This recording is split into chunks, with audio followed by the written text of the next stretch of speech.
Bom, acho que está na hora, né? Começarmos o nosso território.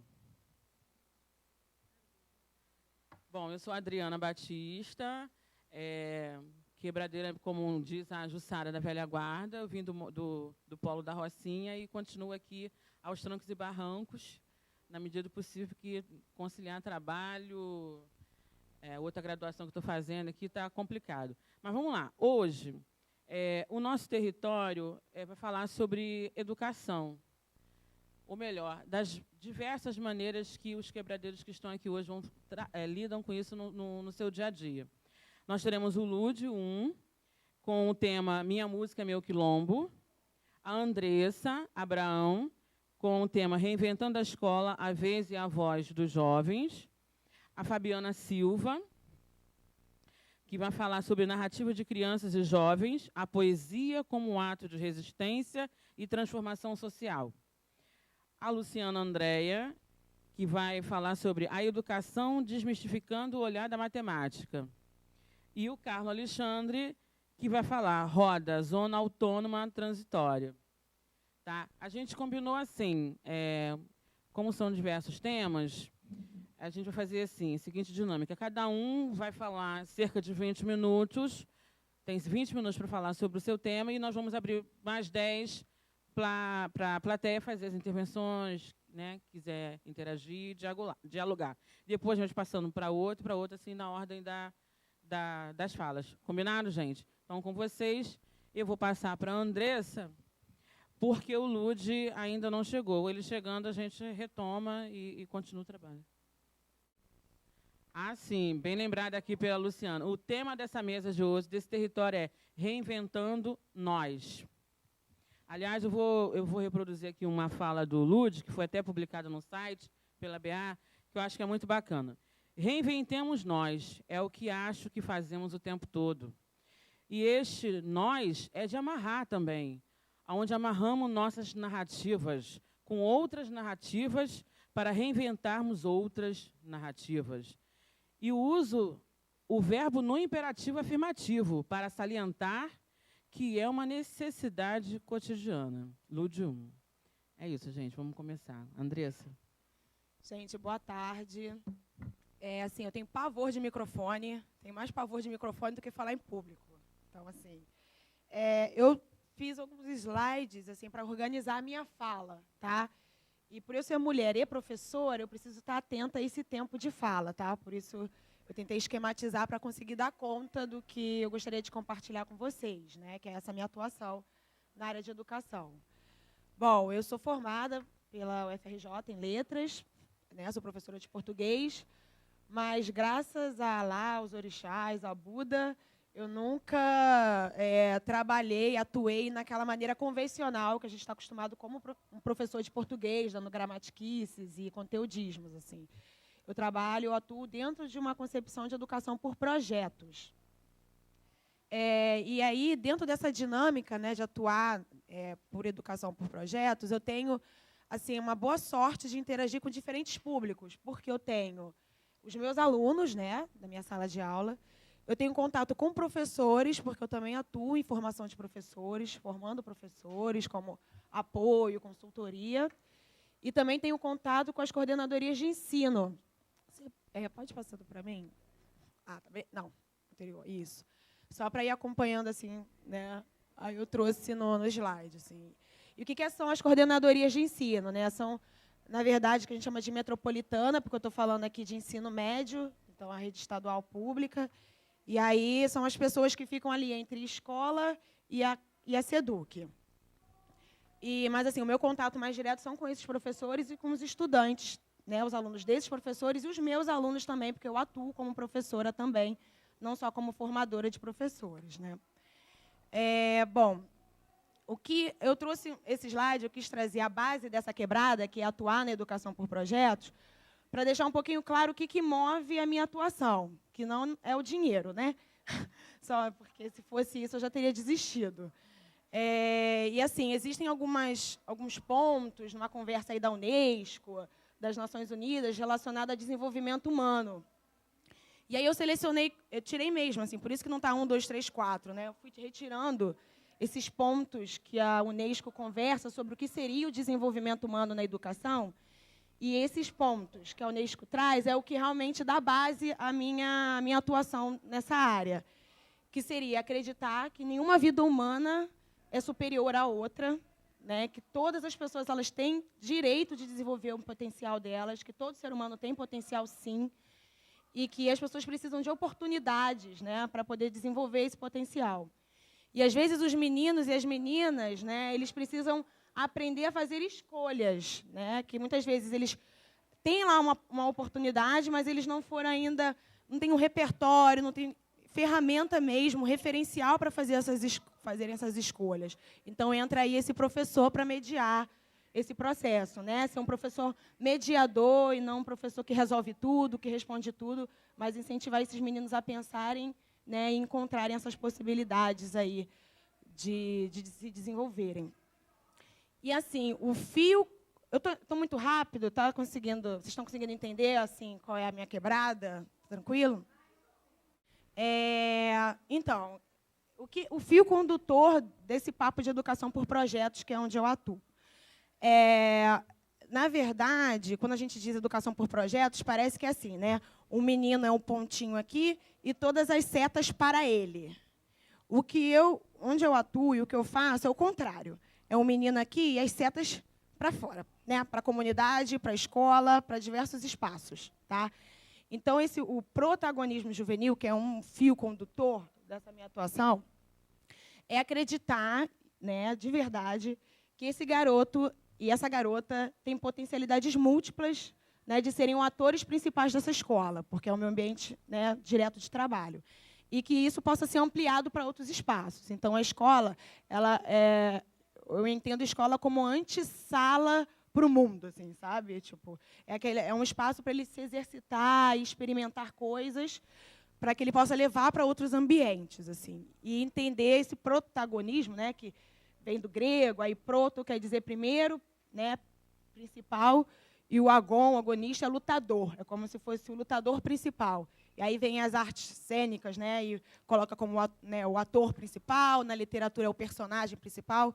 Então, na verdade, é entender esse menino como o ator principal do processo, e não um depositório, tudo é para ele, né? E, na verdade, não é para ele, tem que ser com ele. Esse menino precisa se corresponsabilizar por essas dinâmicas que acontecem na escola. E, assim, eu faço isso, e como eu formo professores, às vezes é muito difícil, porque eu estou indo contra uma cultura, porque esses professores também foram formados num tradicionalismo, etc., né? E aí, tirar o professor do pódio dele, né, do tablado, e fazer ele descer e trazer esse jovem, às vezes é difícil, porque fica sempre num eu. Eu planejo a minha aula, eu realizo, eu penso, eu executo. E, peraí, mas cadê esse nós, né? O garoto não traz os interesses dele, a gente não conversa com o quê? Como é que a gente negocia essas aprendizagens? A gente precisa trazer a voz dele, né? Ainda que acho que precisa ter um diálogo, né, entre o repertório desse professor, porque aí também não vou ser hipócrita de falar que está todo mundo no mesmo lugar, né, professor e aluno, eles não estão no mesmo lugar. Mas isso precisa ser mais dialogado, esses repertórios, eu acho, né? Às vezes a gente fica só colocando o repertório do professor num pódio e a gente esquece um pouco o lugar do aluno. Tá, já me perdi. Tá, tudo bem, então, protagonismo juvenil, assim, é só para entender que é diferente de ativismo juvenil, que é diferente de a participação decorativa e simbólica do jovem, que é a professora que pensa tudo e manda o menino pregar o cartaz, né? Ou a professora pensa tudo e fala, olha, você vai ler esse texto que é muito lindo, eu acho muito lindo. Oi, garoto, tá atrasado, tá? Já sim, já. Tá quebrada. Então, é diferente, esse menino está revozeando o professor, né? No sentido de, meu aluno é super protagonista, porque eu ouço isso das professoras, né? Meu aluno é super protagonista. Olha, eu adoro, a gente está no centenário, né, de Vinícius, né? Aí eu escolhi umas letras e tudo mais do Vinícius e selecionei, distribuí para os meninos. Aí tem o Felipe, que é super alto, né? Aí ele decorou assim a sala, ficou linda a escola. E ele é super protagonista, porque ele colou os cartazes, né? E leu os textos. Não, isso não é protagonismo, né? A professora que realizou tudo. Ninguém perguntou o que esse garoto achava. Enfim, estou com sede. Então, além do conceito de protagonismo, existe uma metodologia, tá? Que ela é dividida assim, em 6 etapas, que a gente chama. 6 etapas do protagonismo juvenil, que tem a intenção de que o menino exercite esse conceito, porque não pode ficar só no plano das ideias, né? Então, as 6 etapas do protagonismo, que vai de mobilização até a apropriação dos resultados. Eu não vou ficar falando o que acontece em cada uma, mas eu trouxe só mesmo para ilustrar que não é só uma concepção de protagonismo juvenil, mas a gente pretende que seja um laboratório de desenvolvimento de habilidades, né? E essas habilidades não são só as conteudistas, não. A gente chama de cognitiva, que é o menino aprender a ler, a interpretar texto, a fazer cálculos. É fazer o menino entender como é que é lidar com a diferença, né? Como é que ele se relaciona com os colegas, como é que eu consigo colocar em prática uma ideia, já que a gente está partindo de protagonismo. Então, a ideia do menino. E como é que a gente bota essa ideia no papel? Tem toda uma preocupação também desse professor mediador, ajudá-lo a colocar as suas ideias no papel e executá-las, né? Aí pode... Tá, eu só trouxe para ilustrar que, assim, os garotos, eles contam, né, as meninas contam com material autoinstrucional, tá? Depois, se vocês me perguntarem, eu posso falar um pouquinho melhor disso. Que é assim, a nossa perspectiva é que ele seja cada vez mais autônomo. E isso não se dá num passe de mágica, isso aqui é um objetivo, ele ser protagonista, porque a gente sabe que eles são dependentes, sim, né? Então a gente precisa estar mediando, provocando, questionando, né, para que ele pense, porque às vezes, professora, você é chata, fala logo a resposta, né? Professora, tem que pensar muito, não gosto. Fala logo o que tem que fazer e pronto. E não é isso, né? Tipo assim, não, mas peraí. Como é que funciona? Acho que a gente tem que perguntar, nós, como educadores e professores, né, em diferentes espaços, a gente aprender a perguntar mais do que responder tudo, né, para fazê-los pensar. E aí, a gente conta com um roteiro. Eu lembro que o Fábio comentou, nossa, porque os artistas, eles têm múltiplas ideias e a criatividades à tona. E, às vezes, é difícil colocar isso tudo no papel, escrever um projeto para um edital e tal. Que não tem intenção de edital, mas aqui tem a intenção de eles serem produtores mesmo, assim, produtores de eventos na escola, na comunidade. É ampliar a visão do jovem para além do individual. Ele pensar também em sociedade, né? Bom,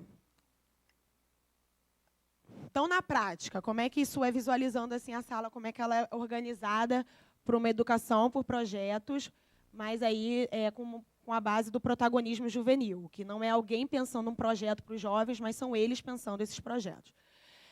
Eles são organizados em times, e time, a palavra time tem um porquê, remete mesmo ao futebol, porque tem a intenção de que cada um tem uma habilidade, a gente soma essas habilidades e a gente consegue um objetivo comum, que é o gol, né? Que é realizar esse projeto. Então, e aí eles organizados em times, acho que é uma possibilidade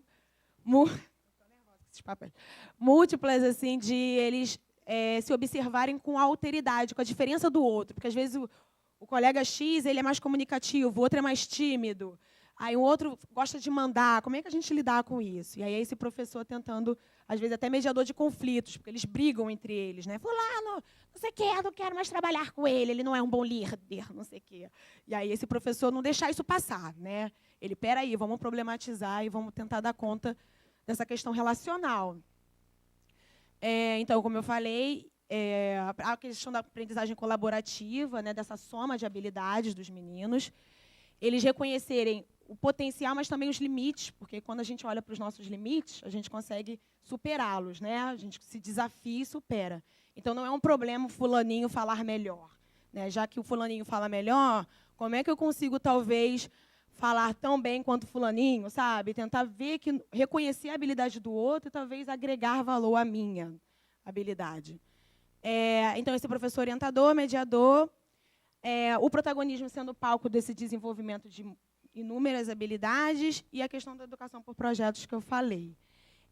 Eu trouxe algumas fotos, eu tive uma questão de trazer muitas fotos por conta de como é que se fala? Eu não tinha direito de imagem, exatamente. Então, eu tive que selecionar algumas que eu teria, tá?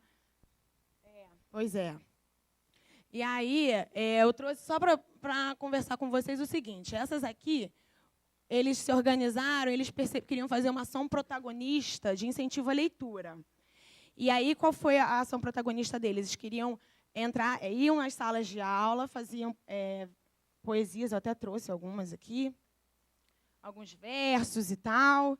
E aí eles faziam tipo versos convites, assim, sabe? Eles entregavam as poesias para os colegas das outras turmas e convidavam para ir a bibliotecas, a salas de leitura, centros culturais. Eles até escreviam, às vezes, o endereço de alguma biblioteca bacana no centro da cidade ou perto ali da localidade deles, assim. Que foi a maneira que eles encontraram de incentivar a leitura naquele espaço, né? Eles tiveram essa ideia, construíram um roteirinho desse projeto e executaram, né, com a mediação do professor, no caso eu. Esse aqui foi interessante porque esse protagonismo, eles foram bem ousados, que eles fizeram um projeto porque eles queriam computadores na sala de leitura da escola e rede Wi-Fi, né? E a gente está falando de ensino público e etc. E aí eles foram até a diretora para conversar com a diretora e perguntar: ok, vocês estão recebendo verba XYZ, e a nossa sala de leitura, quando é que vai ter o dinheiro para comprar os nossos computadores? E, assim, por mais simples que pareça, é muito difícil para eles conversar com uma direção nesse nível, cobrar. Então, tem uma questão de cidadania aqui, né, de política mesmo. Desses meninos irem até a direção da escola e nós queremos computadores para a sala de leitura e rede Wi-Fi. Né? Não é o professor que está indo lá, são os próprios jovens, já que essa escola é nossa. Né? Então, a gente nós queremos computadores. Assim. E teve uma que também foi muito engraçado, que teve um time que queria... Estou só acabando, só para dar esse último caso, que eles queriam fazer uma reforma na quadra da escola.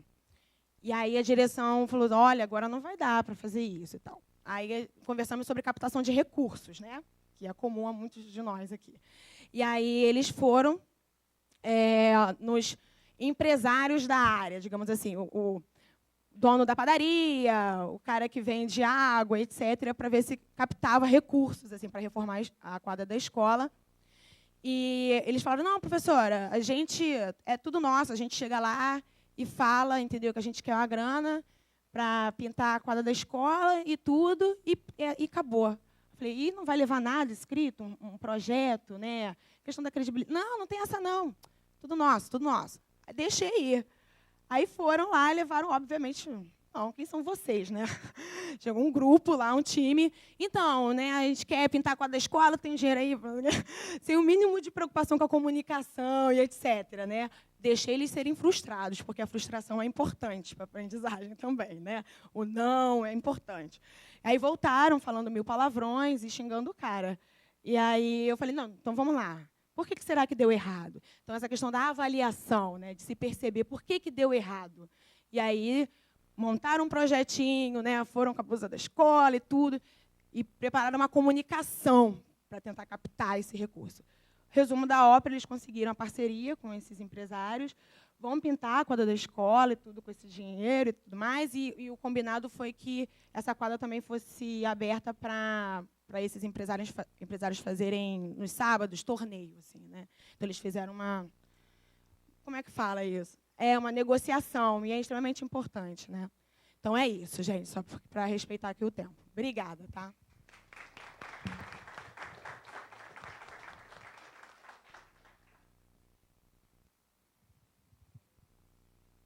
Bom, gente, alguém quer falar alguma coisa?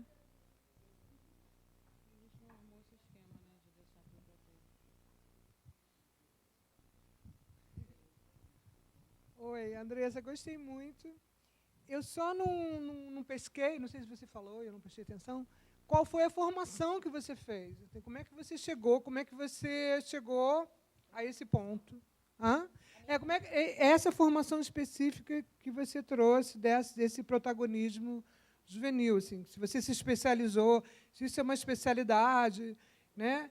E exatamente como é que você chega nas escolas, se você é contratada, ou você chega com um projeto e propõe. Também não entendi como é que é a tua relação com as instituições que você trabalha. Só um momentinho, Andressa.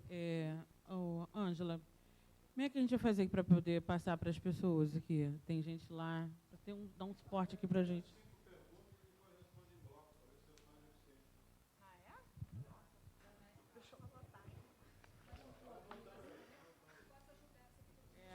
Por favor.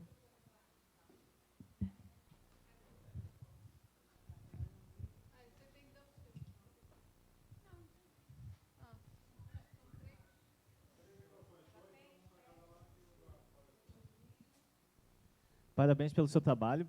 Eu queria só perguntar se o projeto Redes para a Juventude, né, do Faustini, se você já teve uma informação sobre ele também, ou se é uma coisa que está acontecendo também. Qual o nome do projeto? Redes para a Juventude, porque tem essa coisa também do protagonismo, né, do jovem. E também, se comentar, você falou da vida humana, uma vida humana não tem mais valor do que a outra. Mas quando você ensina esse ponto, você frisa que uma vida humana também, de repente, não tem mais valor que uma outra vida, porque hoje em dia é muito de... o Instituto do Meio Ambiente, agora é Instituto do Ambiente, porque se refere não só às pessoas, mas também aos outros animais, né, como uma coisa importante. E, às vezes, o que até agora no mundo tem se falado muito da vida humana. E isso tem feito com que o homem se ache no direito de tratar os outros animais com desrespeito e como acha que deve ser tratado. E isso tem gerado bastante sofrimento para os outros animais. Então, eu queria ver se você também, quando na educação infantil, frisa essa importância da vida de todos os seres, não só do homem. Boa tarde, Andressa. Meu nome é Luiz Fernando, eu também atuo em escola municipal aqui no Rio de Janeiro. Eu queria fazer uma pergunta para você, que é algo que também me atinge, porque eu acredito que o conceito de avaliação nas escolas está falido. Eu queria perguntar como é que é para você avaliar essa molecada. Como é que é esse seu critério de avaliação? Acho que tá bom, né? 3 tá bom. Senão me perco. Acho que ela responde e depois faz mais um pouco. Então, sobre a formação, né? Que a amiga perguntou. Como é que foi construído esse repertório em relação ao protagonismo juvenil e como é que eu cheguei até essas escolas na formação de professores, né? Então, eu atuo numa ONG que tem como base, o coração dessa ONG é o protagonismo juvenil.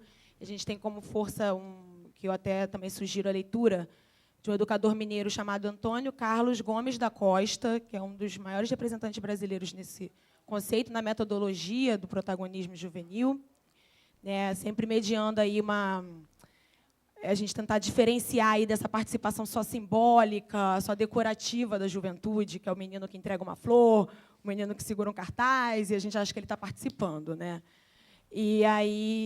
Assim, então, essa formação ela se deu muito num gerúndio, sabe?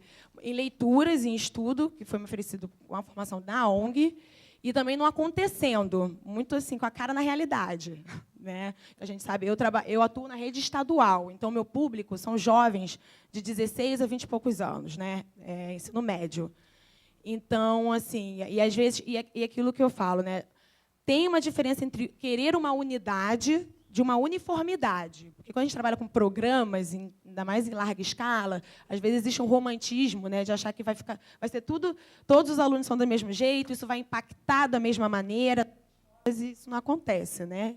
Cada circunstância ela também produz aí os seus efeitos e reverbera de maneiras específicas. Então, essa minha formação ela veio disso. Eu parei na graduação, né, fiz graduação em letras, e a vida foi me caminhando para esses outros caminhos, mais ligados a direitos humanos, cidadania, enfim, e pedagogia, de alguma maneira. Né? Não sei se eu respondi. A ONG. Eu trabalho no Instituto Ayrton Senna. Você. Então, quando eu falei a questão da vida humana, eu nem problematizei essa questão de ser vivente, né? Na verdade, quando eu disse que a vida humana, todas as vidas humanas têm o mesmo valor, nesse sentido, e eu estou contigo nesse sentido também dos animais e tal, mas é só porque eu tenho medo, às vezes, que eu chamo de utilidade marginal, que é falar para o meu aluno que ele é favelado, ele não tem direito a outras coisas. Isso me aborrece. Por exemplo, a gente tem aqui maçãs, tá? uma bandeja cheia de maçãs. E o menino sempre comeu maçã, maçã, maçã, maçã. Me aborrece, enquanto professora, dizer que o menino não pode experimentar abacaxi, laranja. E se ele preferir maçã, ok, ele preferir maçã, mas pelo menos ele sabe o gosto da laranja, ele sabe o gosto do abacaxi. Então, assim, se é oportunizado portas para aluno X, Y, Z, para o meu aluno também tem que ser, e eu preciso garantir essa escolha. Então, quando eu disse assim, questão que nenhuma vida humana nesse sentido mesmo, pensando no aluno, né? Não sei, respondi? Mas estou contigo também dos animais, estamos juntos. E você, que foi a questão da avaliação, né? Para mim sempre é difícil, porque a gente está... aí é uma conversa até grandona, né? Falar de currículo mínimo, você ter que dar conta de todas essas cobranças e tal. Como eu trabalho dentro de uma perspectiva de educação por projetos, essa avaliação não me toca com tanta força, porque essa avaliação se dá de outra maneira, assim, se dá na execução dos garotos, perceber o desenvolvimento deles, assim. A gente até desenvolve alguns instrumentos para medir o quanto eles estão andando para frente. Mas é sempre assim, é subjetivo, sabe? É difícil mesmo essa questão da avaliação. Mas pensando na avaliação de escola, é uma conversa assim, muito grandona, que também acho que a gente precisa reavaliar essa questão de currículo mínimo, né? O que esse menino aprende, se ele se sente pertencido à escola, se aquilo está comunicando alguma coisa para ele para ser avaliado, né?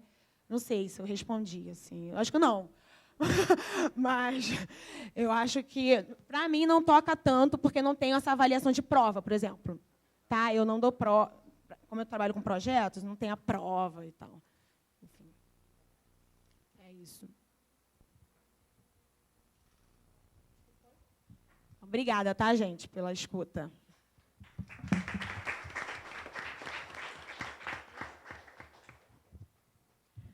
Coração, Andressa. Meu coração, não sei porquê. Mas... Bom, gente, conforme combinado, o Lud chegou. Está preparado, Lud? E o Lud vai falar sobre o tema. Minha música é meu quilombo. Isso muito me interessa. Boa tarde. Desculpa o atraso aí. Esse Rio está caótico. Como sempre, o Eduardo Paz é uma beleza. Vamos lá. Eu não sou educador, é um trabalho em projeto. Eu sou arte educador, não estou em nenhuma ONG, em nenhum projeto, né, assim, mais específico, mas tenho umas feituras que, a partir desse momento, vou compartilhar com vocês. Vamos ver se tem som aqui, né?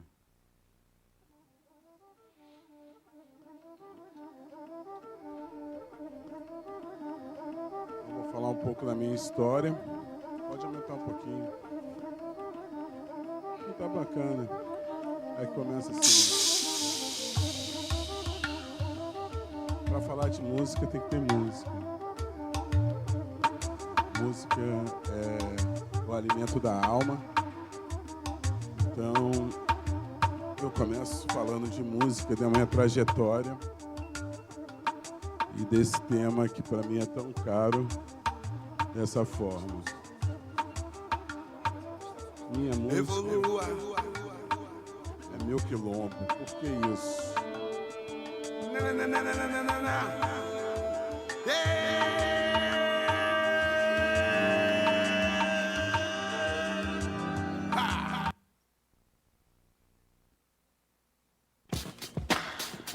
Aqui eu começo a mostrar mais ou menos a minha trajetória.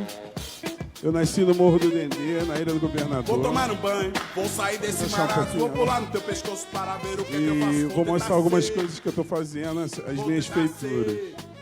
Né? Vou tomar um banho, como vou sair desse aula marasmo, vou pular no teu pescoço de para ver rádio, o que eu faço. Vou tentar no ser, terreiro de candomblé, vou tentar ser. Oficinas para criançada ao ar livre, gravações, as oficinas de produtos com resíduos. Trabalho com software livre ou software aberto. Ver a beleza de um copo d'água da água, o chão, bacana. rasa. E a minha música conecta todo esse meu trabalho. Por isso que eu falo que a minha música é meu quilombo. Minha música é minha forma... Antes eu pensava que a minha música era de resistência, mas depois do contato com o Nelson Maca, poeta curitibano, baiano, descobri que ela é divergente. As minhas feituras são quais? A música Barraco, que aí tem meu trabalho como músico no Lude Um e os Únicos. Tem o Loop Violão, que é um trabalho que a gente está prestes a lançar. Né? E a música Barraco é como eu intitulo todo esse meu trabalho com música. Porque um barraco funciona... Porque todo mundo me pergunta, pô, Lud, que tipo de som você faz? Aí eu falo, tem a música barroca, eu faço música barraco. Porque o barraco é uma grande esponja, né? Todo som entra, todo som sai. E como eu nasci no Morro do Dendê, nada mais apropriado do que intitular minha música como música barraco. Tem o Eletro Livre, que é uma oficina de mídias livres, onde a gente dá aula de rádio, áudio, vídeo e web, usando as plataformas de software livres ou abertas. Tem o Rebatux, que é um laboratório de ritmos e produtos sonoros, que eu faço com um parceiro chamado Joás Santos, que agora está fazendo lá em Porto Alegre, nesse momento, enquanto eu estou aqui. E para não dizer que eu sou um cara solitário, eu tenho o Coletivo Solto. É um coletivo, hoje, que sou formado por 4 ou 5 pessoas, dependendo do dia e do humor das outras pessoas. Então, vamos lá. A música Barraco tem o Lude Um e os Únicos, né, que é o vortex de todas essas feituras. Né, ela que fez a música, que fez com que eu buscasse desatar esses nós, né, e conectasse e buscasse outras soluções para fazer arte, para fazer minha produção simbólica. Quando eu tinha uns 14 anos, minha mãe era babá de uma criança, e eu estava fazendo minha primeira fita demo, há um tempo anterior ao CD, e uma amiga dessa patroa da minha mãe falou que pobre não devia fazer arte. Então, essa frase, essa sentença guiou meu trabalho e guia meu trabalho até hoje, né, porque eu acho que todo e qualquer ser humano tem que se expressar artisticamente. Esse aí é o Loop Violão. Em breve vocês vão ver um show aí.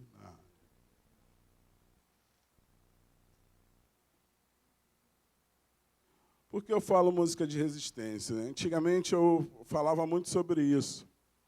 Minha música é de resistência, eu conto a história do meu povo, para o meu povo, pelo meu povo. E eu acabava criando um gueto, né? Um gueto dentro do gueto. E de verdade, isso não mostrava a plenitude de que era a minha produção simbólica, que era a minha música. Isso é uma música de resistência. A resistência é o quê?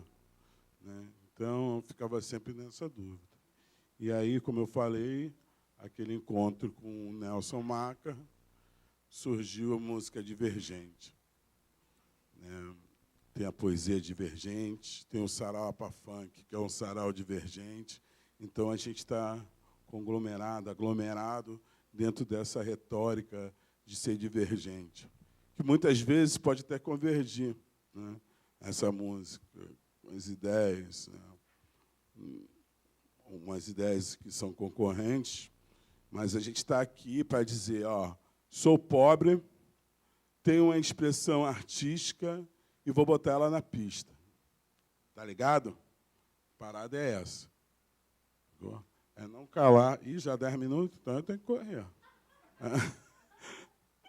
Pô, tô tremendo, cara. Logo eu. Enfim, então a gente chegou a esse título aí de música divergente e continuo fazendo e produzindo. E aí veio o Eletrolivre, que é essa oficina de mídias livres, onde eu trabalho com áudio, vídeo, rádio e internet. Isso em escolas, em associações, aonde tiver um notebook e gente com vontade de fazer, e a gente está lá para fazer. Algumas vezes eu me associo com alguns outros amigos que coadunam da mesma ideia. O Eletrolivre nasceu dessa vontade mesmo de desatar nós, falar assim, meu irmão, você não precisa gastar um rio de dinheiro para você fazer a sua música, para você produzir fonograficamente a sua música. E essa oficina agora ela vai participar, a gente vai dar essa oficina agora para o Degase, onde a gente vai ministrar oficina de produção fonográfica, produção executiva e confecção de instrumentos percussivos, para criar uma oportunidade, para oportunizar e gerar renda depois do cara sair ali daquelas férias forçadas. O Rebatux também foi uma coisa que nasceu quando eu tinha 6 anos de idade, esse laboratório de ritmo. Eu tocava lá na rua Arthur Maggioli, saudoso Arthur Maggioli, do Morro do Dendê, que ligava o Morro do Guarabu ao Morro do Dendê.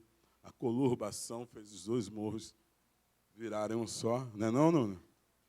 E lá, a gente, com 6 anos, 7 anos, a gente ficava tocando lata e já dividia os naipes rítmicos em graves, médios, agudos, sem ter a menor noção de que é música.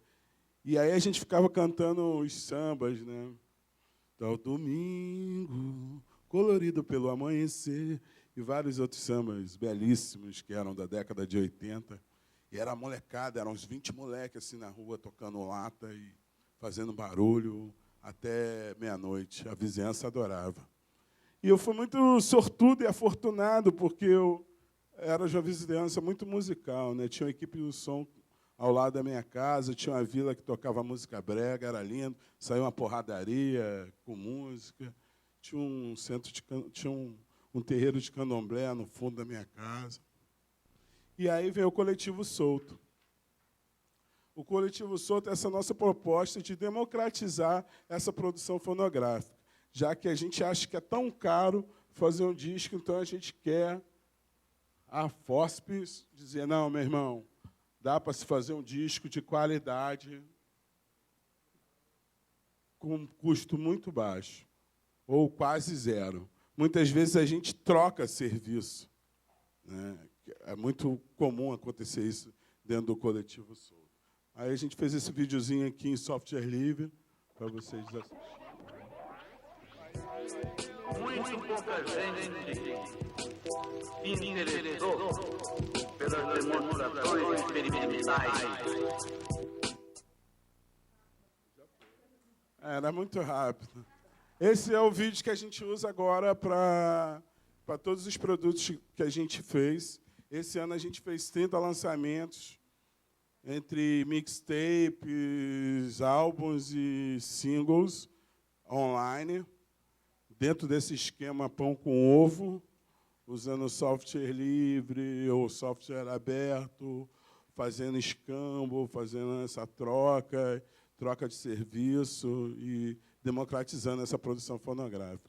Que a gente quer que cada vez mais tenha música na pista aí tocando e inundando o nosso viver. Então, somos um coletivo de produção sonora e iniciativas musicais e buscamos democratizar a produção fonográfica na cadeia produtiva da música. Então, a gente começou esse ano passado. A ideia é antiga, mas o coletivo... 5 minutos. A ideia é antiga, mas sim, a gente botou na pista assim, esse ano.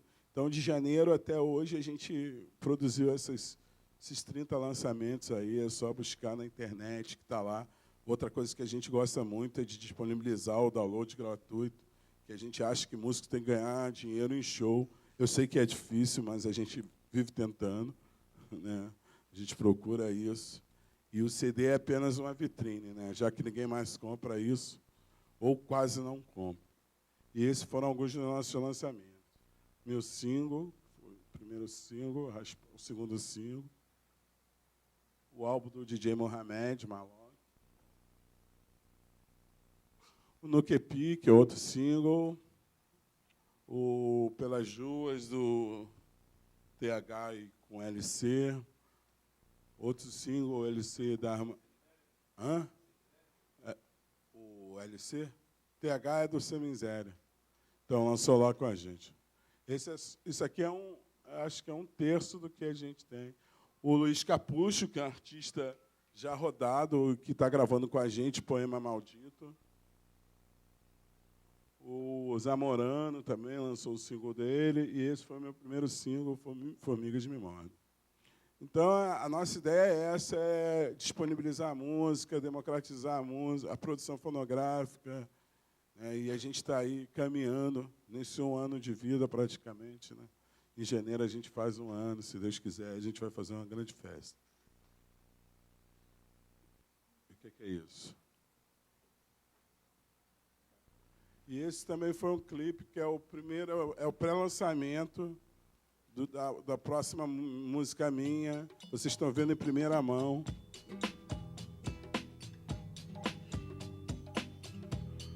Caô, cabecilê. Então não vou falar mais nada. Cabecilê, caô.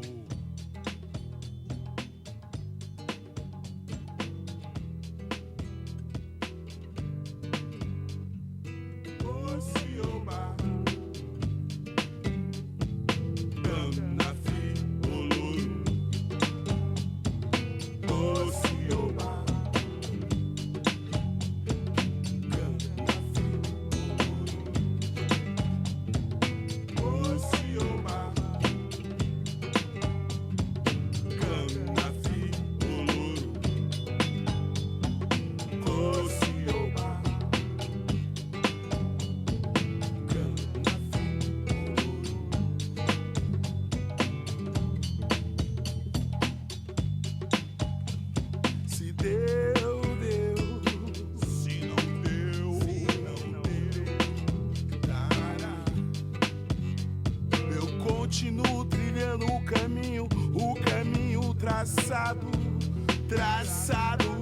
Traçado por meu orixá. Não tenho pressa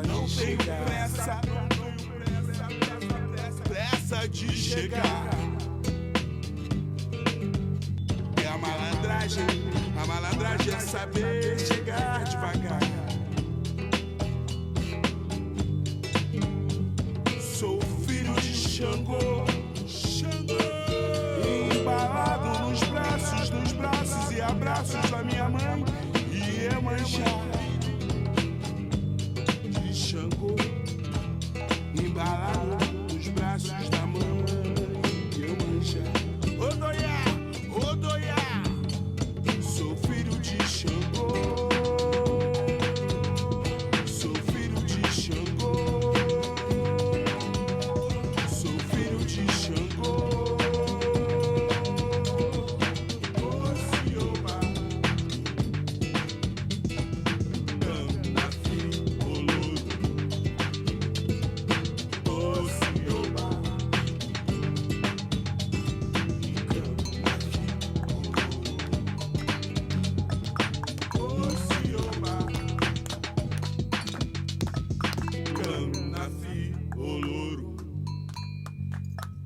Ocioba, Canafi, Oloro.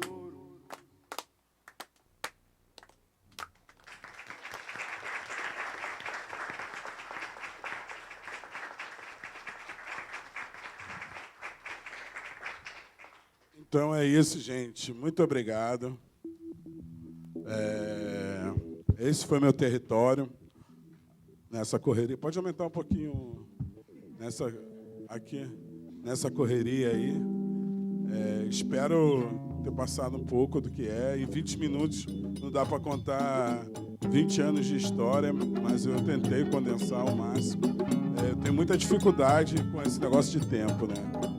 Eu gosto de falar pra caramba. Enfim, é isso. Muito obrigado. Motumbá, axé. Axé.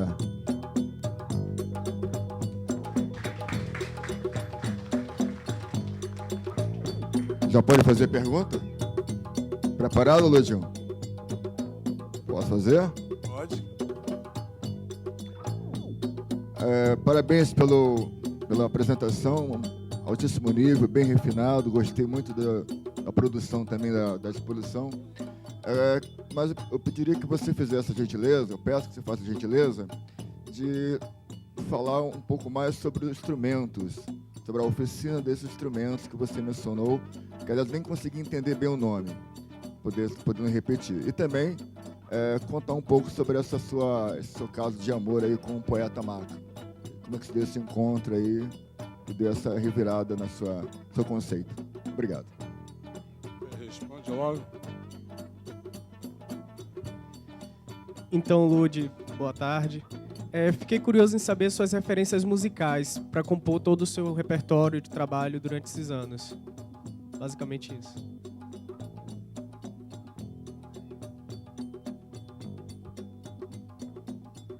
Lud.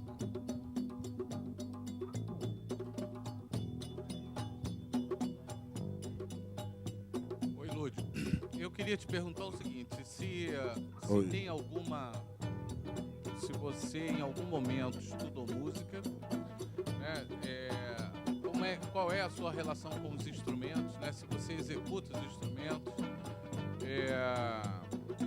e também queria te perguntar se as letras também são todas suas. Pode?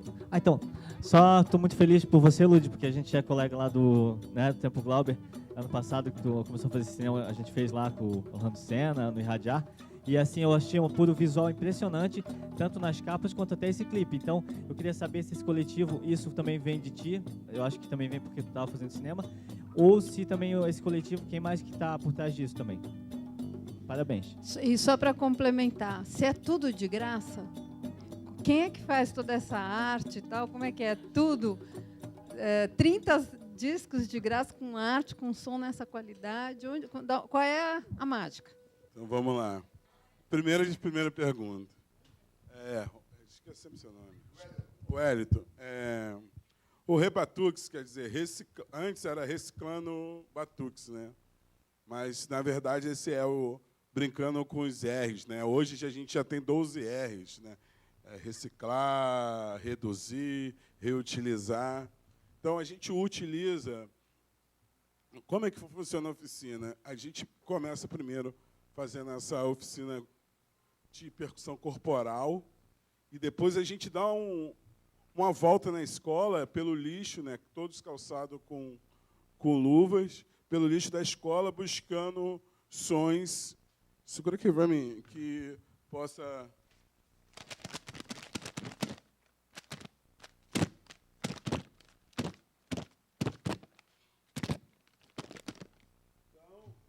Tudo que foi jogado no lixo, a gente transforma em um produto sonoro. Então, ela funciona assim. Saco de lixo, latinha, copinho, qualquer coisa, caneta, qualquer coisa.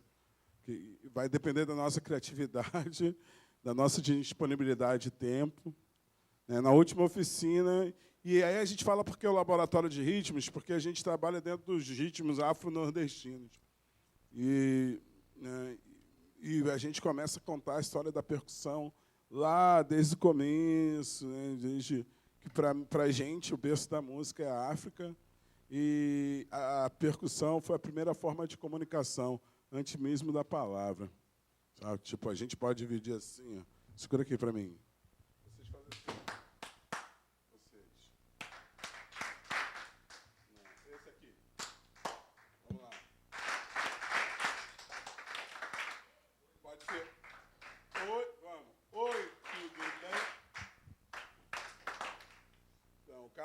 Hoje podia, vai. Vamos lá de novo? Responde.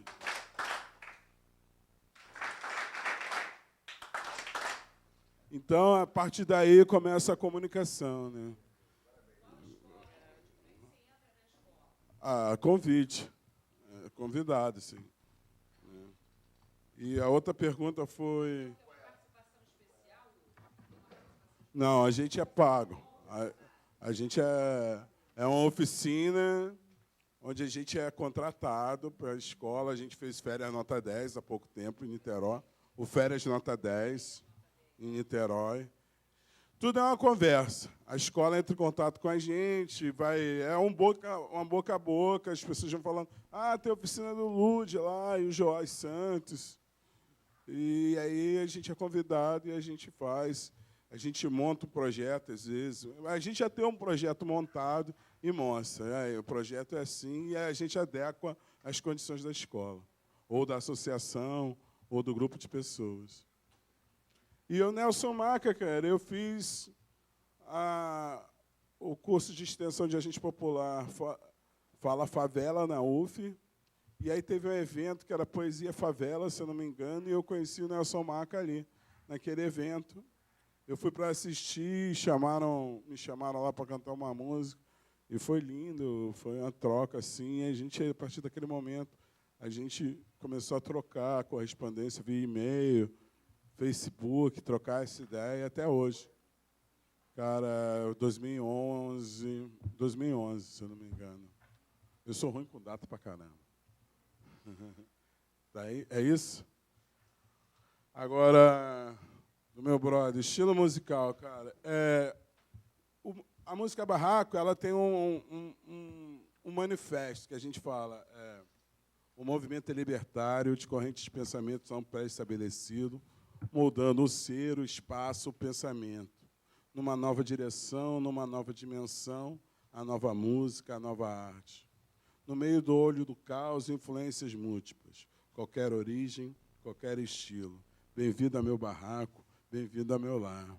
Bem-vindo ao meu barraco, bem-vindo ao meu lar. Pode chegar, pode chegar. Então, todos os sons, todos os vídeos, todos os livros tudo que eu vejo e consumo de alguma forma influencia na minha música. Mas tem os grandes mestres, né? Os grandes mestres do samba, como Cartola, Zequete,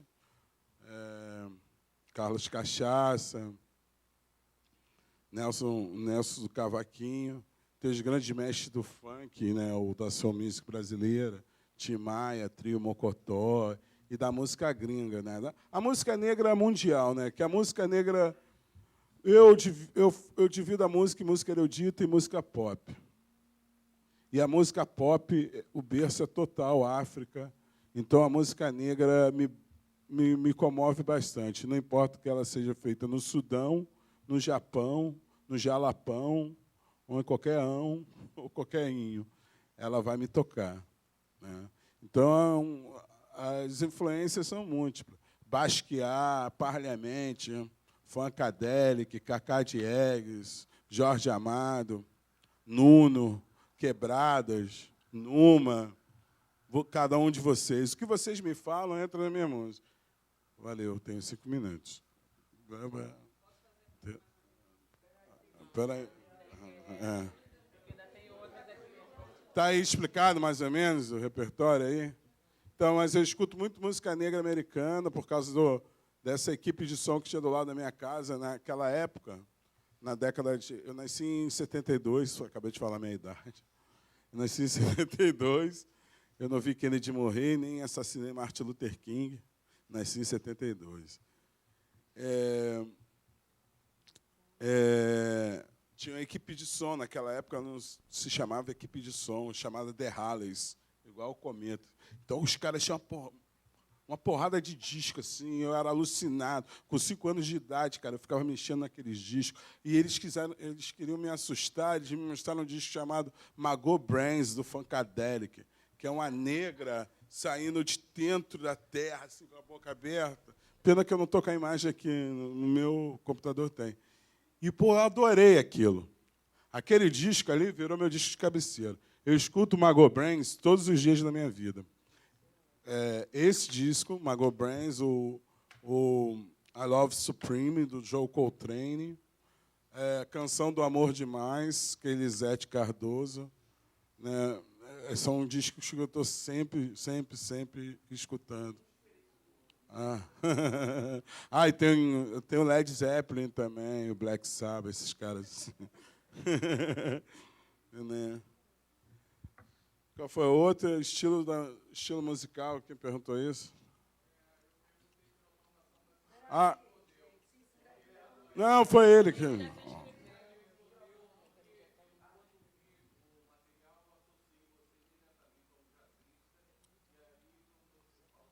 Porra, assim eu vou chorar, mano. Fala ali, dá o microfone para ele. É que tem que ficar gravado, mano. Na verdade, ele já tinha feito a pergunta. Ele falou outra coisa. Pô, tem que ficar gravado isso, né? Vai uma moral, né? Bom, a minha pergunta havia sido a questão da formação musical e a sua relação com os instrumentos, que eu tinha falado, e se as músicas eram suas. Mas quando eu ouvi e vi o material, eu percebi que era uma música muito pessoal, uma música sua, uma música de jazzista, né? Todo jazzista cria, né, os seus próprios sons, sua própria música, a sua própria identidade, foi isso. E aí, quando você falou aí do Joe Coltrane, eu entendi a fusão que você fez, eu falei, bom, é isso mesmo, ele é um jazzista. Deixa eu contar uma história aqui rápida. Meu primeiro instrumento se chamava clarineta, mas eu fui obrigado a tocar esse instrumento. Eu queria tocar trompete, mas eu era muito rebelde na escola, a escola não me permitiu tocar o trompete na banda da escola. Aí me jogaram o clarinete na mão. Hoje, eu não consigo tocar uma nota no clarinete. Eu tomei uma repulsa ao clarinete, tanto que eu falei várias e várias vezes com o maestro Paulo Moura e essa história, e ele morreu, eu prometi para ele que eu ia voltar a tocar clarinete, e ele morreu e eu não voltei a tocar. Mas um dia ainda toco clarinete.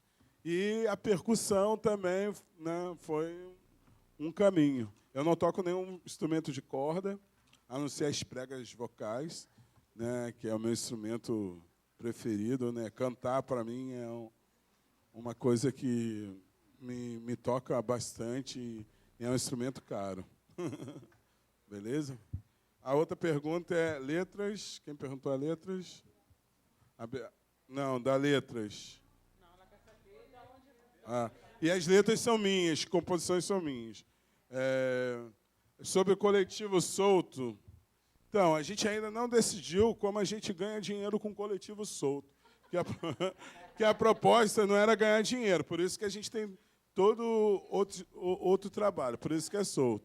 Não, mas a gente consegue, assim, com, tipo, aqui eu não mostrei, ali não é nem um terço do que a gente já fez, porque a gente tem uns trabalhos que a gente faz de mixagem, masterização, que a gente cobra, que a gente chama... Tem os do coletivo solto, que são os dentrão, os caras que estão dentro, que fazem parte do coletivo organicamente, e tem os de fora, que é o pessoal que paga, de alguma forma, isso, ou com dinheiro, ou fazendo um escambo, uma troca de serviço. Por exemplo, teve a menina que gravou lá com a gente, ela fez aquela arte do logo do coletivo solto, e aí a gente, pô, bacana.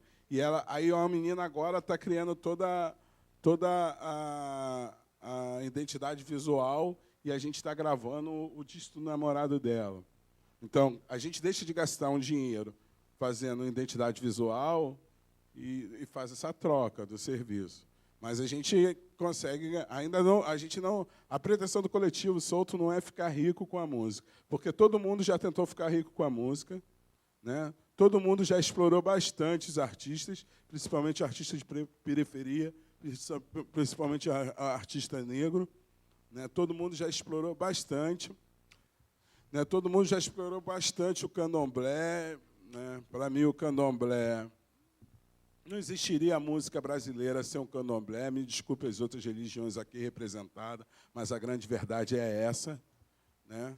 Então, a gente tenta realmente democratizar, sabe? não monetarizar. A gente não pensa, a princípio, ganhar dinheiro com isso, né? E a gente tem lá o nosso estúdio, que foi construído a duras penas. Os primeiros discos a gente gravou na sala de um dos produtores.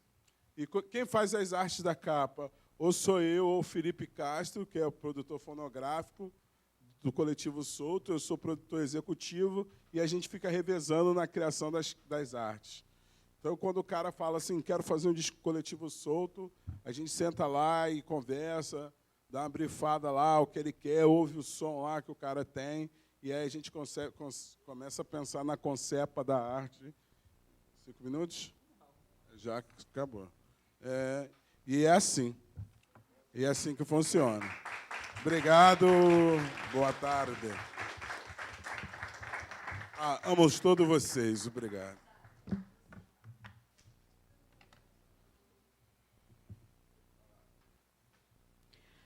Vamos lá, gente. Agora é Fabiana Silva.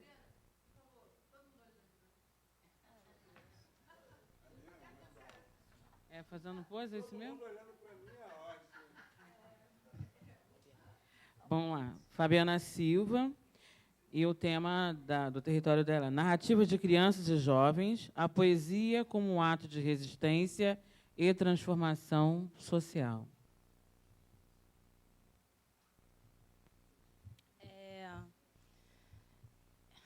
Vou falar um pouco sobre a minha formação, porque não tem como falar sobre o meu trabalho sem falar sobre a minha base, né? Que é a minha família, as minhas redes. No caso, o tema do meu trabalho, narrativa de crianças e jovens, a poesia como ato de resistência e transformação social. Por quê? Porque foi a poesia que me tirou da zona, que muitos hoje, né, dessas crianças que eu faço um trabalho social com eles estão. E foi através da poesia que eu também saí dessa linha da miséria. Sou filha da dona Aparecida, uma mulher guerreira. Quem teve a oportunidade de ler Quarto de Despejo? A minha mãe é uma Carolina de Jesus, né? Entre outras Carolinas que existem nesse país. Estou meio nervosa, tá, gente? Assim, com todas as dificuldades, semi-analfabeta, ela sempre lutou para que os filhos pudessem estudar. O sonho da minha mãe é que tivesse doutores dentro da família. Infelizmente, ela enterrou 3 filhos, né, por conta da violência, envolvimento com tráfico, entre outras coisas. Só 3 conseguiram se formar, eu, a minha falecida irmã e um outro irmão meu.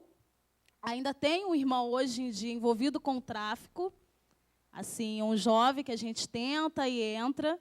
E assim, é por isso que eu tenho verdadeira paixão pela educação e pela poesia, porque foi através de um texto de Manuel de Barros. Assim, foi um trechinho que uma professora uma vez falou na escola. Sempre tive muita dificuldade em sala de aula. Teve o Felipe, que falou que tem dificuldade de escrever, que os trabalhos o trabalho dele não é aceito pela academia. Eu também passei por todo esse processo quando eu entrei. E, assim, é resistência. E o Manuel, uma vez, no caso, quando eu li, foi: a reta é uma curva que não se sonha. Manuel de Barros. E isso modificou a minha vida. Com 9 anos, aquela coisa, repetente, repetente, repetente. Ou você sai dali ou você sai da escola. Né? Ou você sai dessa zona ou você sai da escola. Aí, quando a professora leu esse trecho, a reta é uma curva que não sonha, houve uma modificação na minha vida. Comecei a prestar atenção na questão dos livros. A poesia foi o processo que me auxiliou a sair desse estado, né, que não consegue aprender, dificuldade na escola, dificuldade na escrita.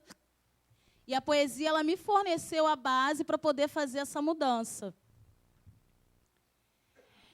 Esse trabalho se construiu a partir da minha trajetória de vida. No caso, não tem como eu tinha dito anteriormente, desassociar, porque eu trabalho com a questão da literatura, a poesia e a arte, no caso, em 2 comunidades, Parque das Missões e Morro da Providência.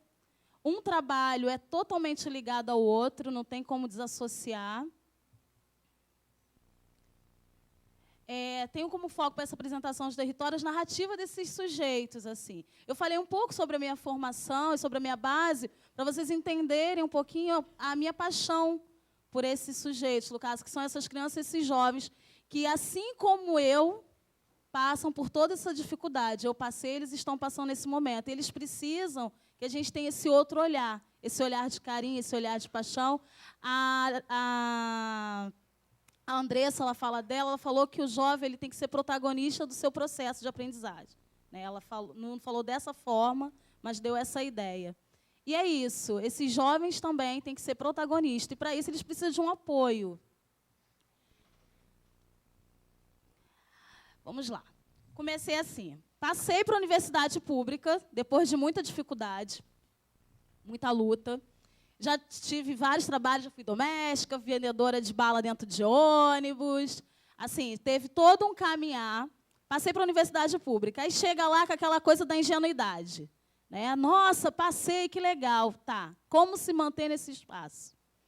Como conseguir trabalhar, como conseguir se motivar, como conseguir estar ali, porque é um compromisso que você tem com a sua família. Nossa, a única filha que conseguiu passar por uma universidade, seja pública ou não, é aquela coisa do orgulho, mas como você vai se manter? Na minha época, em 2006, quando eu entrei, no caso, para a UERJ, estava num sistema de greve, não tinha como conseguir bolsa, trabalhava como costureira, os meus horários impossibilitavam que eu assistisse determinadas aulas, e assim se foi. Aí acaba que você se envolve com o que te aproxima, com o que te chama a atenção, que foi o movimento estudantil. Nesse momento, dentro da universidade, estava tendo um processo de reestruturação do espaço, briga por direito, melhorias e tudo mais. Eu me aproximei do coletivo Moinho, que era um movimento que fazia um trabalho social fora da universidade. Quem aqui, alguém, no caso, quem participa do Sarauapa Funk deve conhecer a ocupação Manuel Congo, que agora eles conseguiram o espaço. Eu comecei com um trabalho lá, né, Isso. Nós começamos com um trabalho lá, com as mulheres, no caso, era ocupação, agora não é mais ocupação, porque eles conseguiram a propriedade, no caso, o prédio. Nós fazíamos um trabalho de alfabetização com mulheres. E aí começou a surgir aquela dúvida, poxa, eu moro em uma comunidade que é tão precária quanto, tem as suas diferenças com a Manuel Congo. Mas, assim, tem mulheres lá também, tem dificuldade, também tem a questão do analfabetismo. Minha mãe, nesse momento, ainda era analfabeta. Aí eu comecei a pescar, a trazer o trabalho que eu fazia na ocupação Manuel Congo para dentro da minha comunidade. Comecei a alfabetizar minha mãe e comecei a pesquisar por conta da questão da monografia. O que eu poderia falar? Porque eu queria falar sobre mulheres e queria falar sobre a minha comunidade. E, dali, comecei a andar pela comunidade para conhecer a história daquele espaço.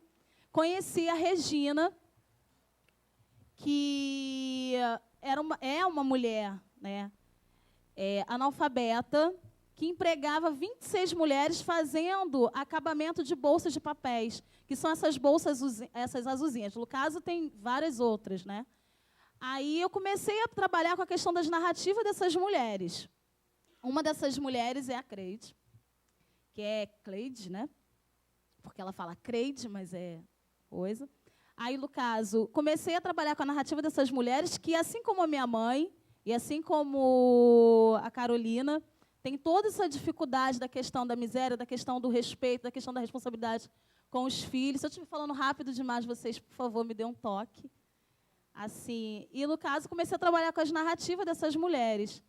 E uma das coisas que me tocaram, e me tocam até hoje, assim, é que o processo começou com elas se tocando que tinha alguém interessado em ouvir, e, a partir daí, elas começaram a modificar, porque, nesse momento, quando eu comecei a trabalhar com essas mulheres, indo no acabamento, comecei a pesquisar a questão da poesia, vi que muitas não eram alfabetizadas. E eu descobri que elas faziam trabalho escravo, porque produziam 1000 bolsas, um milheiro, como elas falavam, e ganhavam 36 centavos por 1000 bolsas produzidas. Assim, então, são coisas que começaram a no caso, vamos dizer que começaram a sentar aquele processo todo. São várias lojas. Essa daqui é da Aqualung. Essas bolsas azuis é uma loja, quem conhece, é super cara. Mas tinha Aqualung, Líder, entre outras. É o processo. Calma! Foi aí, no caso, voltando. Foi aqui que eu consegui achar um porto para poder me libertar da bebida. Por quê? O que a Regina fazia?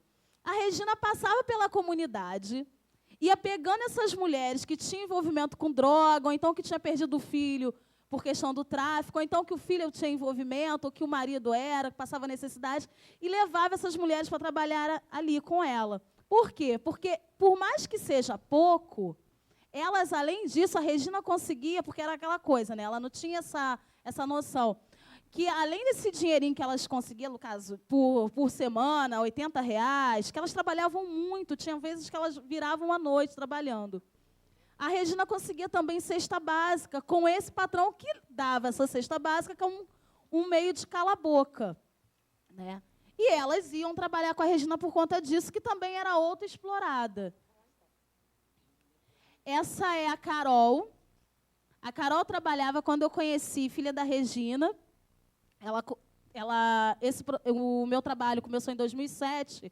Carol tinha 13, 14 anos.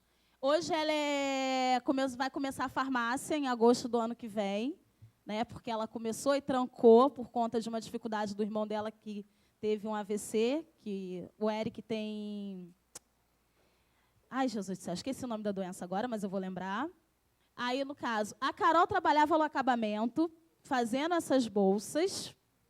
Meu Deus, não vou ter nem conseguir falar nem nada, mas tudo bem. Ela trabalhava fazendo essas bolsas e a Carol deu a ideia, Fabi, por que a gente não faz um trabalho de alfabetização com essas mulheres daqui? Pegar o que você aprende na universidade e trazer para cá. E daí surgiu o Crioula, né, que é esse trabalho que eu tenho verdadeira paixão, que é feito com as mulheres da comunidade, que é a alfabetização através da poesia. Aqui são outros projetos, no caso, que a gente foi desenvolvendo. Aí que está. As crianças, a gente conseguiu fazer, no caso, as mulheres, a gente conseguiu fazer um trabalho. Mas aí vinha aquela questão do meu questionamento, porque as mulheres tinham aquele trabalho, mas as crianças ficavam jogadas pela rua, porque a comunidade do Parque das Missões não tem nada.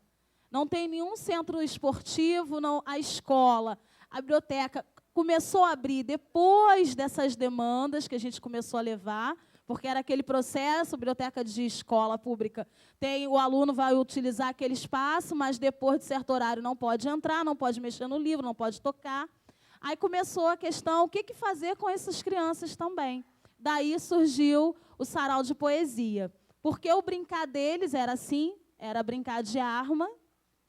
Essas imagens todas eu tenho direito, tá, gente? Por isso que eu posso mostrar. O que eu não tenho é o que está com o rostinho coberto, que hoje em dia também não está mais aqui.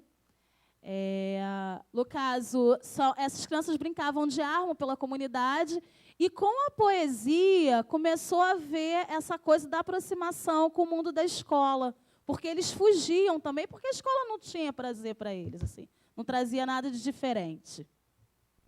E essa é a realidade do Parque das Missões, em Duque de Caxias, né? É uma comunidade... Ai, gente, desculpa, porque ele está chorando, está me emocionando. Assim, vamos lá.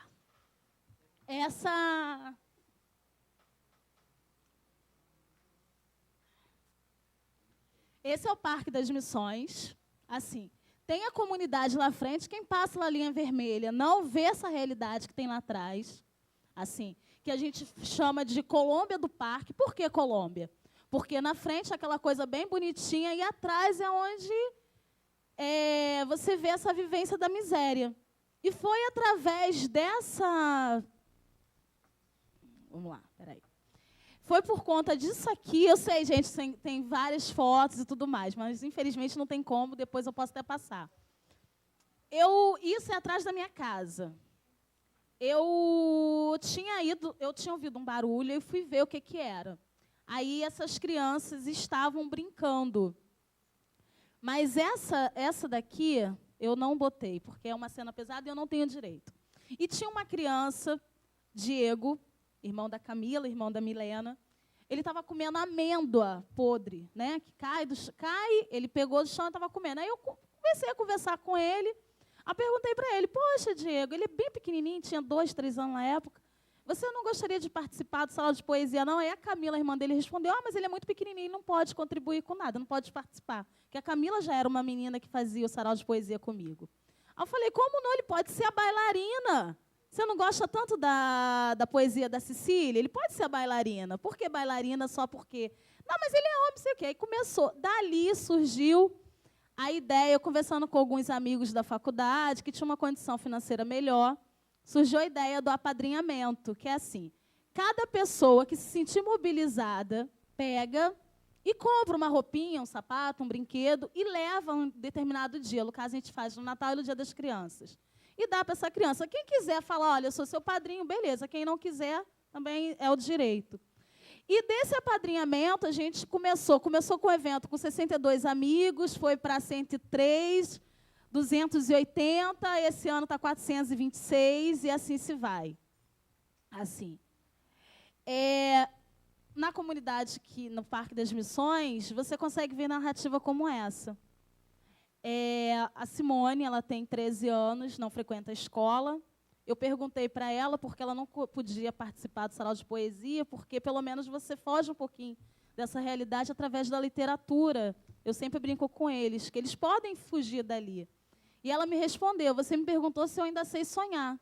Eu não posso responder, eu posso responder que eu sei sobreviver. Porque ela se prostitui, né? É uma menina de 13 anos que parece ter 10.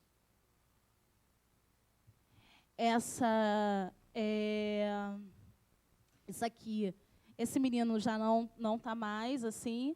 Ver meu irmão agir como um bicho por causa dessa droga me causa uma revolta que somente eu sei. Mas o que mais me chateia é ver isso ser tratado como um fato consumado. Você mora na favela, você não presta, quando na realidade não é assim. Minha mãe educou todos igual. Sempre lutou para todos terem o que ela mesma não teve, educação. É aluna do CIEP 350, e assim, a fala da Carol me toca porque a minha mãe também lutou para que todos os filhos tivessem educação. Infelizmente, ela teve que enterrar 3, justamente por conta de envolvimento com drogas, né? E com tráfico também. Essa aqui é uma foto, uma das múltiplas, né, fotos do apadrinhamento.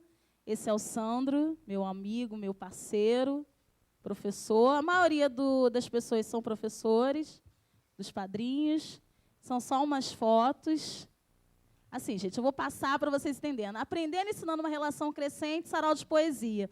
Essa é uma foto do sarau que a gente faz. Assim, as pessoas doam livros para a gente, e aí eu divido entre o Parque das Missões e a Casa Amarela, que eu vou falar só um pouquinho, porque eu acho que já está dando já o meu tempo. A metodologia dos 2 projetos é cultura visual e imagem da mídia. Por quê? Porque a gente trabalha com tudo. É uma reportagem de jornal, é um livro, é alguma coisa que eles trazem que os tocou naquele momento. A poesia como mola motivadora de transformação social, porque é isso que move esses 2 projetos, tanto a Casa Amarela quanto o Sarau de Poesia do Parque das Missões. O apadrinhamento como uma ponte entre as crianças e os padrinhos, que também são educadores sociais, porque esses padrinhos, automaticamente, ao tomarem esses afiliados, eles, sei lá, vou comprar um brinquedinho, mas no dia da entrega, eles participam do Sarau de Poesia, participam daquela movimentação toda, daquela coisa desorganizada, mas que no final se organiza, porque são muitas crianças.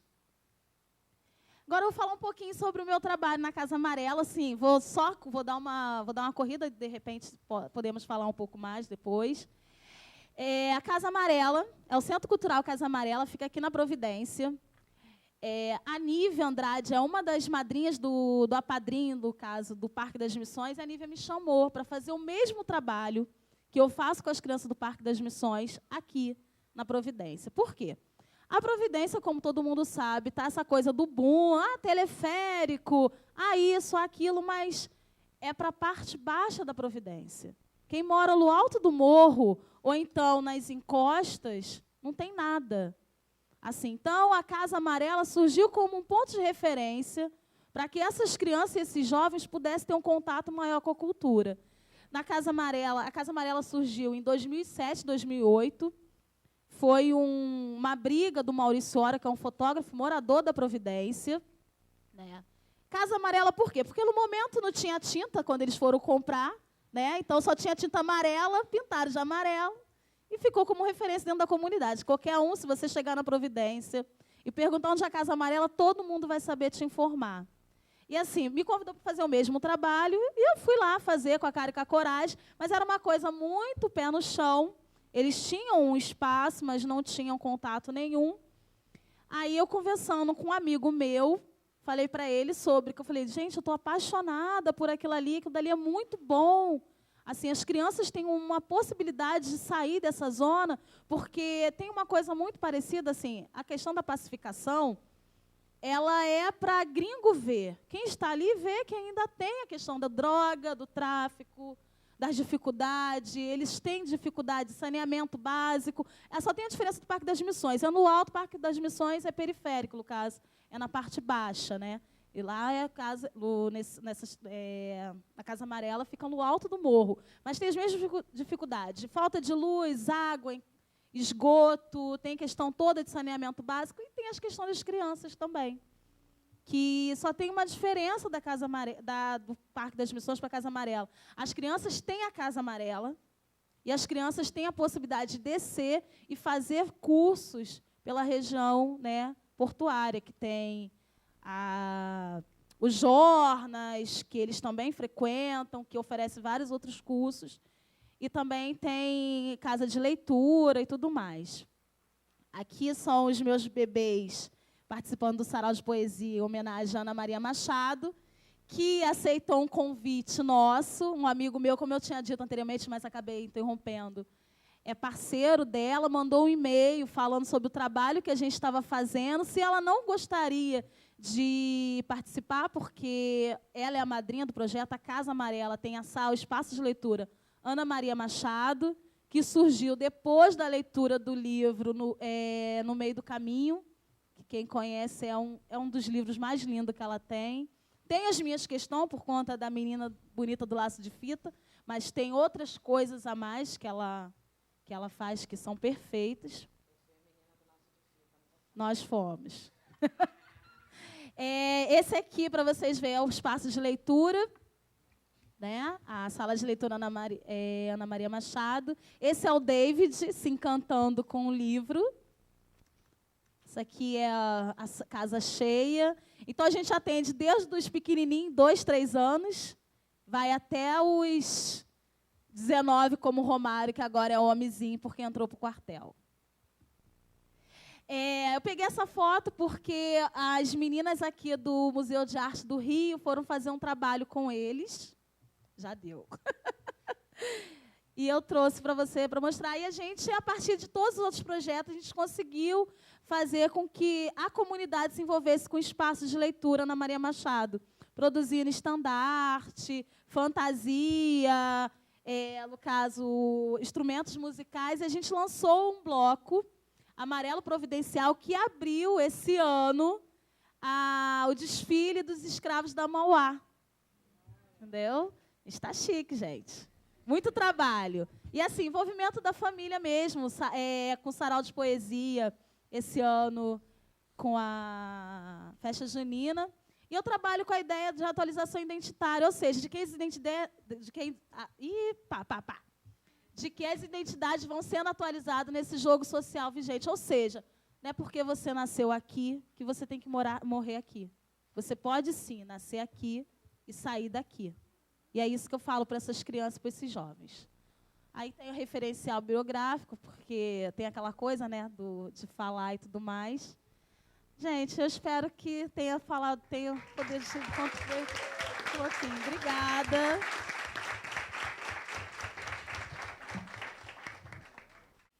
Oi. Só para lembrar, a Casa Amarela foi um projeto muito bacana de um fotógrafo chamado JR, onde o Maurício Hora, que é um dos maiores fotógrafos do Rio de Janeiro, quem não conhece o trabalho dele tem obrigação de conhecer. Não é possível o cara ser quebradeiro e não conhecer o trabalho do Maurício Hora, né, que tem uma história assim, de vida lindíssima. E o JR ele inundou o Morro da Providência com imagem de mães e também os Arcos da Lapa. Então, ele comprou aquela casa. Maurício Hora era assistente dele, desse projeto. Inclusive, quando ele expôs no CCBB, na Casa França Brasil, ele tinha um espaço, Maurício Hora. Eu trabalhei também lá nesse esquema lá da catalogação da favela lá da...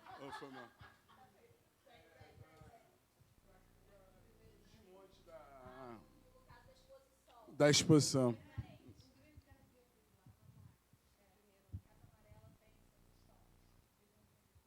Então, queria parabenizar você por ter vindo de um outro lugar, interferir lá em cima na Providência. A galera lá adora a Casa Amarela.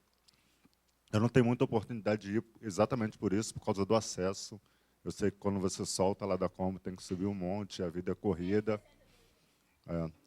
Mas quando a gente tem vontade de conhecer, e aproveita, faz o convite para a galera, acho que quem não sabe vai ter uma parada lá. E para quem quer conhecer o Maurício Hora, ele está aqui no museu essa semana também, com alguns cursos, algumas paradas legais, nos workshops. A Mercedes também, do Instituto Pretos Novos, está aqui nessa semana. Quem quiser conhecer também um pouco mais. Tem uma galera aqui da Providência que está envolvida nos projetos culturais aqui dentro do museu. E é isso, parabenizar você, pergunta quase nenhuma. E qual é essa relação aí da UPP lá em cima, como que lidar com isso? Tem um apoio, não tem um apoio? Tem interferência, não tem interferência?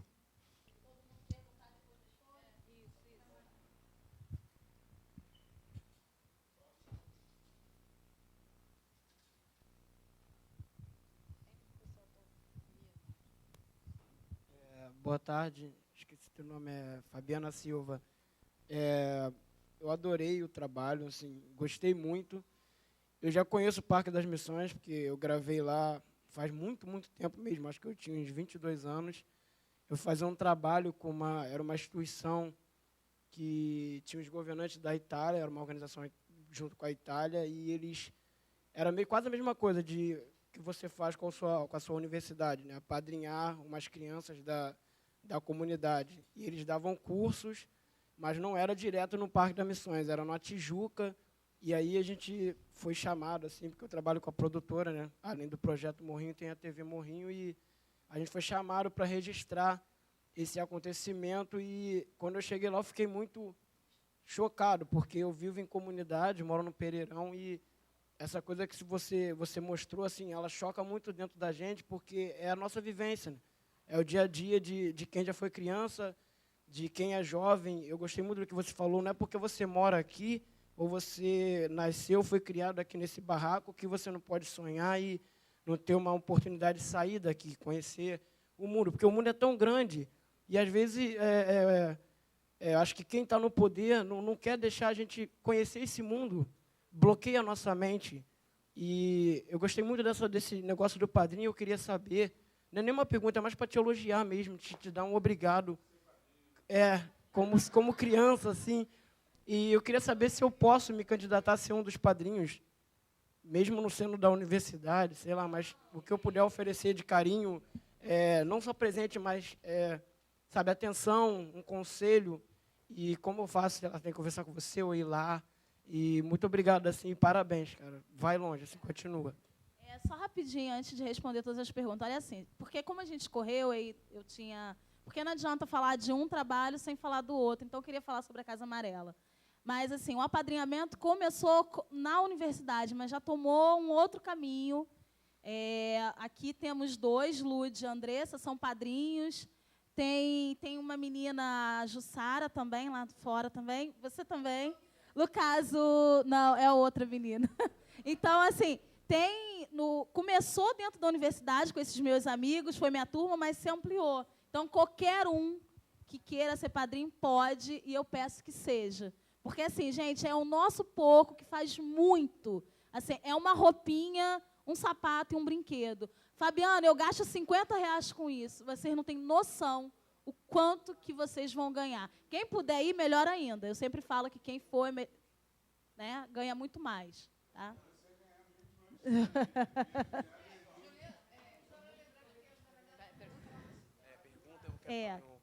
E em relação à Casa Amarela, dia 15 tem o sarau de poesia especial Dia da Consciência Negra, aniversário do Morro da Providência, com o show do Lude e os Únicos. Lançamento do vídeo Pipas, que ela fez, né, na comunidade. E a poesia com as crianças e convidar, no caso,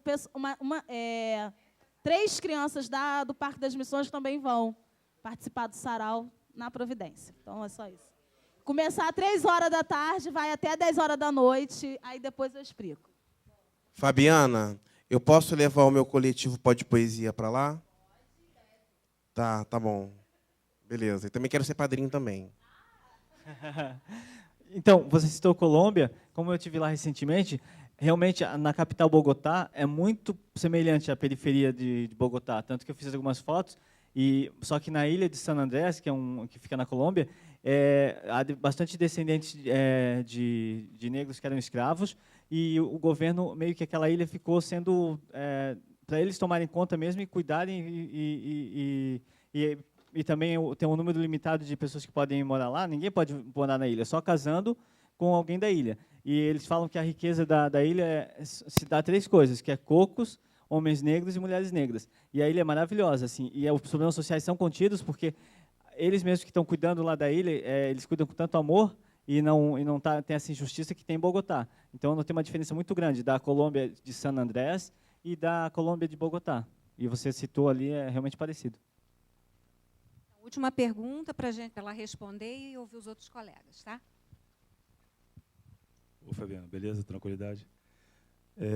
Eu achei maravilhoso o que você faz, né? Que vai até mesmo paralelo ao que eu trabalho junto com Débora, Edna, que estão aqui, que são quebradeiras no Projeto Bandeirantes.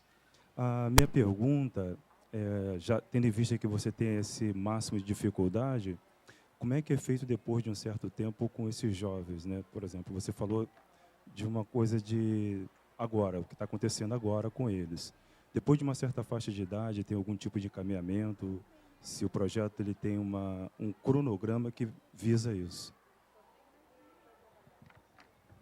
Vamos lá? Responder as perguntas? Vou responder primeiro a questão da UPP e a casa. As crianças que frequentam a Casa Amarela, no caso, não têm nenhum tipo de contato com a UPP, até porque quem mora no alto do morro que sabe o que os policiais da UPP fazem com esses jovens e com essas crianças. Exemplo, não pode ouvir funk. É um dos mandamentos dele. Não pode ouvir funk. E outra coisa, se de repente eles estiverem reunidos, em qualquer espaço, eles passam jogando spray de pimenta. Ou seja, pode ter criança, pode ter adolescente, pode ter adulto. Eles passam jogando spray de pimenta. Então, as crianças têm um medo e um receio do contato com eles. Tanto que teve um caso ano passado que estávamos fazendo um trabalho, porque tem, assim, desculpa, gente, foi muito corrido, é muita coisa acontecendo. O ELEP, que é um grupo da UFRJ, a galera das Ciências Sociais, que é minha outra graduação, eles fazem um trabalho com as crianças sobre incentivo à leitura, a poesia marginal. E a gente estava fazendo um trabalho coletivo em sala, e 2 policiais entraram correndo atrás de um jovem. E, no caso, é o Romário, que eu falei, que eu citei agora, que é o adulto, porque está servindo o quartel. Entraram correndo assim. E a sorte nesse dia, porque eu confesso que, por mais violência que eu viva cotidianamente, aonde eu moro, aonde eu trabalho, eu não tive reação naquele momento. A única coisa que a gente faz nessa hora é pegar o garoto e colocar para trás da gente, né? Eu não sei o que eles fazem, é questão da covardia. O Maurício também teve, esse ano, em maio, mais conhecido como gordo, tio de várias crianças, porque aí todo mundo é primo. Eu sou primo, sou irmão, não sei o quê. Correu para dentro da casa, porque a casa é uma rede de proteção. Assim, a casa é referencial.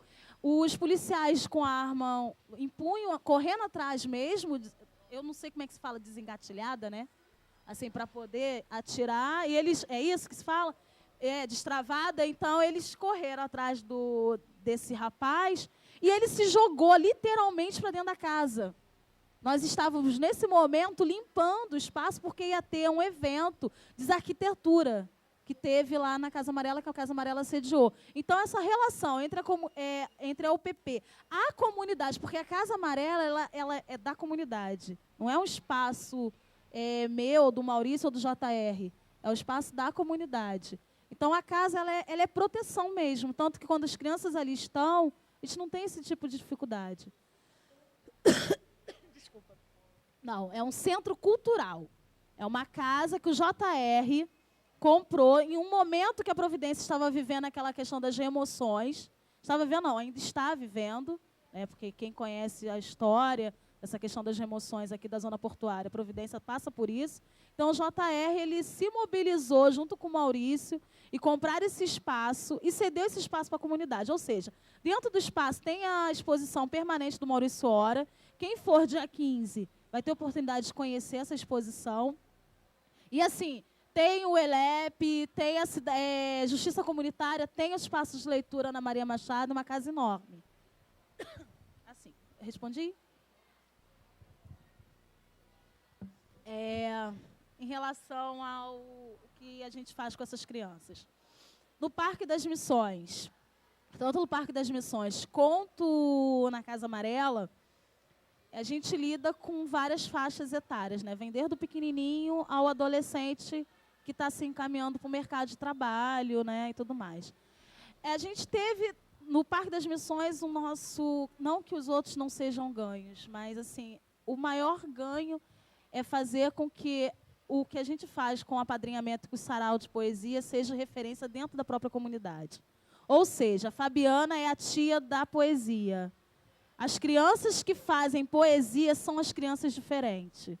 São as crianças que passam pelo meio do tráfico e eles abaixam a arma. São as tias que vão fazer determinados trabalhos, né? São os amigos, os parceiros. Eles, quando passam, eles têm a questão da responsabilidade de pedir para a questão da sinalização, porque é uma área que não é pacificada, então ainda tem a questão do tráfico. E, assim, agora muito mais, por conta da pacificação aqui do Rio, as comunidades da Baixada estão sofrendo muito mais com isso, com a questão da violência.